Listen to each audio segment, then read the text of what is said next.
храп способен довести до импотенции. Специалисты медицинского центра Маунт Синай в Нью-Йорке, Маунт Синай Medical Center Нью-Йорк Читы, заявили, что пациентов, которые приходят к врачам с жалобами на проблемы с потенцией, нужно обязательно проверять на предмет храпа. Или, как говорят медики, обструктивного апноэ. По мнению ученых, качественно плохой сон – это прямой путь к импотенции. Храп, апноэ сна – патология достаточно распространенная. Считается, что храп ухудшает качество ночного сна и как следствие снижает тонус человека днем, вызывает сонливость, вялость, плохо отражается на мыслительных способностях. Некоторые врачи доказывают, что из-за храпа развиваются сердечно-сосудистые осложнения, возникает риск артериальной гипертензии, стенокардии, инфаркта и инсульта.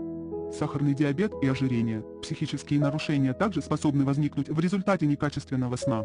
И вот буквально на днях выяснилось, что храп провоцирует импотенцию у мужчин. Исследователи из медицинского центра Маунт Синай изучили 870 мужчин, страдавших избыточным весом. Средний показатель индекса массы тела 30,2, средний возраст в группе 47,3 года. У 63% было обнаружено обструктивное апноэ сна. И среди храпящих проблемы с потенцией и эректильной дисфункция встречались в 2 раза чаще по сравнению с теми мужчинами в этом эксперименте, у которых апноэ не наблюдалось. Любопытно, что параллельно велось еще одно исследование, на этот раз в другом американском городе Уотертауне. Ученые центра New England Research Institute смогли установить, что наличие апноэ сказывается и на урологической сфере. В частности, наличие храпа было связано с такими явлениями, как недержание мочи и натуре, потребность просыпаться среди ночи из-за необходимости опорожнить мочевой пузырь. Источник.